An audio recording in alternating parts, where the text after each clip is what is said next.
ठिकाणी माणसाचं जीवन संस्काराने आणि भजनाने शोभते, लक्षात घ्या. घडी घडी काळ वाट याची पाही, अजून किती आहे अवकाश. जर क्षणोक्षणाला काळ जर आपलं या ठिकाणी मोजमापन करत असेल तर आपण सावध होणं फार गरजेचं आहे. सावध होई बापा, काळ लागला करीतसे मापा. म्हणजे काळ त्याचं मोजमापन करायला आपण सावध होई बापा, आपण सावध होणं गरजेचं आहे. कितीतरी माणसं या विश्वामध्ये एवढ्या भ्रमामध्ये राहतात, मी उद्या मरणार नाही, मी उद्या मरणार नाही. 50-50 वर्षाचं नियोजन माणसं आज करतात. पण एक सांगा, सगळ्यांना उत्तर द्या, झोपण्याचं आपल्या हातात आहे, कधी झोपायचं, पण सकाळी उठायचं का नाही किंवा उठवायचं का नाही हे कोणाच्या हातात? उठवणारा कोण आहे? तो परमेश्वर आहे. झोपलोत आपण, पण उठवलं त्याने, ही कृपा, हा उपकार माणसाने जाणला पाहिजे. आपण झोपलोत गाड्यानं, पण उठवलंय त्याने, लक्षात घ्या. पण ही माणसं, जी माणसं देवाला विसरतात, चुकली विसरली तया थोर झाली हानी, विसरल्यानंतर खेळ होतो. जर तुम्हाला वाटतं काळरूपी कुत्र गुरगुर करायला काळावर सुद्धा विजय मिळवता येतो. या काळाचा मालक जो आहे, काळाचा जो बाप आहे, काळाचा मालक आपल्या हाताशी जर आला तर काळाची भीती राहणार नाही. काळाची भीती तेव्हा जाईल या काळाचा बाप, काळाचा मालक आपल्या हाताशी. एक फक्त 2 मिनिटाचा दृष्टांत सांगतो ना, आता समारोपाकडे वळण्याचा प्रयत्न करतो. पंढरपूरच्या वारीमध्ये पुण्याचा एका शेठजी वारकरी होता पुण्यामधला, आणि आपल्या नेतृत्वाचा एक वारकरी होता. दोघांची मैत्री झाली. पंढरपूरच्या दिंडीमध्ये जाताना मैत्री झाली. बाबा शेठजी बिचारा म्हणेल ते खाऊ घालायचा, लाडू खाऊ घालायचा, काय खाऊ घालायचा, चिवडा खाऊ घालायचा. दोघांनी एकत्र बसायचं, एकत्र खायचं, एकत्र जेवायचं. आनंदानं दोघांची मैत्री झाली पंढरपूरपर्यंत. आणि ज्यावेळेस एकादशी द्वादशी झाली, तो पुण्याकडे निघाला. हा यानं माजलगाव गाडीत धरताना कडकडून दोघांना मिठी मारली आणि त्यानं कार्ड दिलं, व्हिजिटिंग कार्ड. म्हटले पुण्याला जर आलात भाऊसाहेब, आपल्या घरी यायचं, जेवण केल्याशिवाय जायचं नाही, यायचं म्हणजे यायचं, काय हरकत नाही. म्हटलं पण कधी योग येईल? नेमकं योग 5-6 महिन्यातच आला पुण्याला जाण्याचा. याचा त्यानं कार्ड घेतलं, आपल्या मित्राकडे जायचंय, शेठजीकडे जायचंय म्हणून. गल्लोगल्ली घर शोधत शोधत घर सापडलं. जे कार्डावर नाव होतं तेच बंगल्यावर दिसलं. वा वा म्हटले, सापडलं, एकदाच सापडलं. गेट उघडलं, खाली पार्किंगला जागी होती. दुसऱ्या मजल्यावर नेमकं शेठजी सकाळी आंघोळ करून पोह्याची डिश आली होती. इतकी सुंदर डिश आली होती. महाराज असे घमघमीत पोहे मालकिनीनं बनवले होते आणि अशी डिश बनवली महाराज पोह्याची. मस्त असे शेंगदाणे, असे तळलेले शेंगदाणे वरून सोडले, लिंबाची फोड, कांद्याची फोड, वरून बारीक शेव असती, बारीक शेव टाकली, कोथिंबीर टाकली. नेमकी डिश हातात आली आणि वारकरीनं गेट उघडलं आणि खाली मोठं कुत्रं बांधलं होतं. कुत्र्यानं वारकरी बघितला, वारकरी कुत्र्यानं बघितला आणि कुत्र्यानं जी झेप टाकली वारकऱ्याच्या दोन्ही खांद्यावर 2 पाय.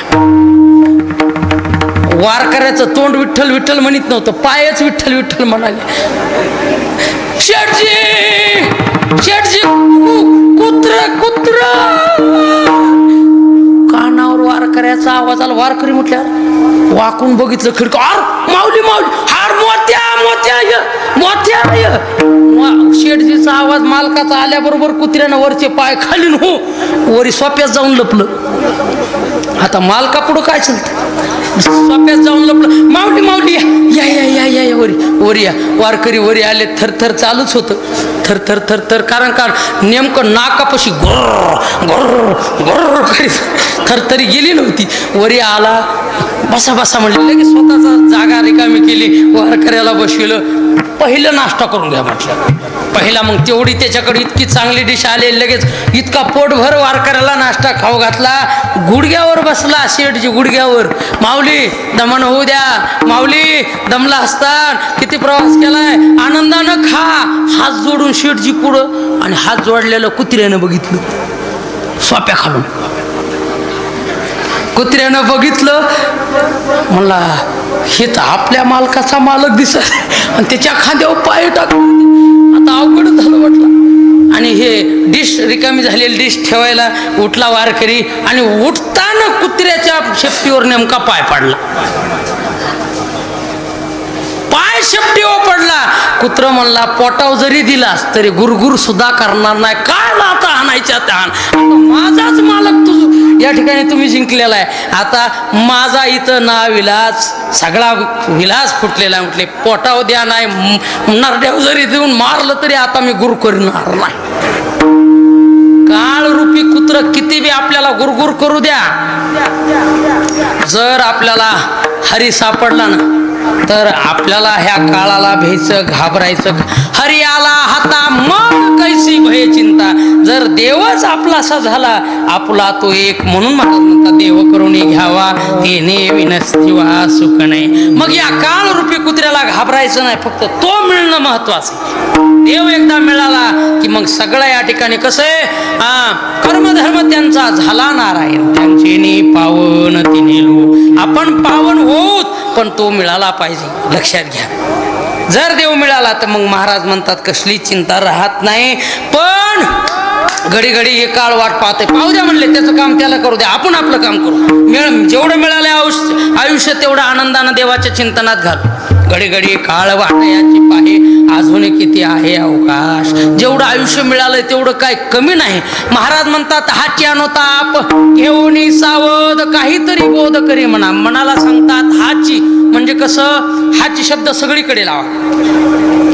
परिमळ गेली ओस फुलं देती आयुष्या शेवटी देह तैसा हाची. घडी घडी काळ वाट पाहतो काय हरकत नाही, हाची आयुष्या शेवटी देह तैसा हाची. एकदाच उरला खटवांगरायाशी भाग्यदशा कैशी प्राप्त झाली त्याचा उद्धार झाला. म्हणून हाची अनुताप म्हणजे सगळ्याचं कल्याण झालंय. सापडला हरी तयाला साधनी एका जनार्दनी हरी बोला म्हटले, हरी बोला हाची अनुताप घेऊन सावध काहीतरी बोध करी म्हणा. विठोबा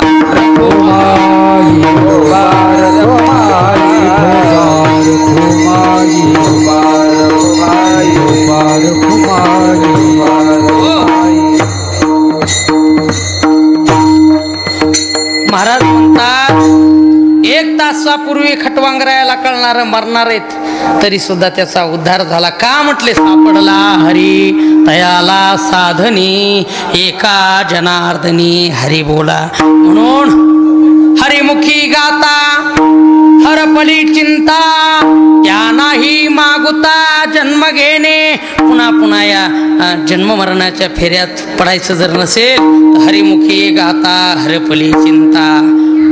चिंता राहणार नाही म्हटले, निश्चिंत होताल तुम्ही आता निश्चिंतीने पावलो विसावा.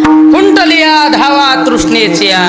लक्षात घ्या, पण तुम्हाला नाम साधना करावी लागेल. तुम्हाला सुद्धा तुमच्या जीवनाचं कौतुक झालेलं पाहायला मिळेल. म्हटले कौतुक झाले या वेचाचे नाम मंगळाचे तिन्ही गुणी. हो, मुक्ती रिद्धी सिद्धी हे सगळ्या गोष्टी नुसत्या दास्या आहेत म्हटले संता पुढं आणि सगळ्या परमार्थाच्या आध्यात्मिक शक्ती पुढं. याचं काय तुम्ही मनात धरू नका म्हटले. पण सावध होऊनी भजनी लागा देव करा कैवारी. तो कैवारी झाला पाहिजे.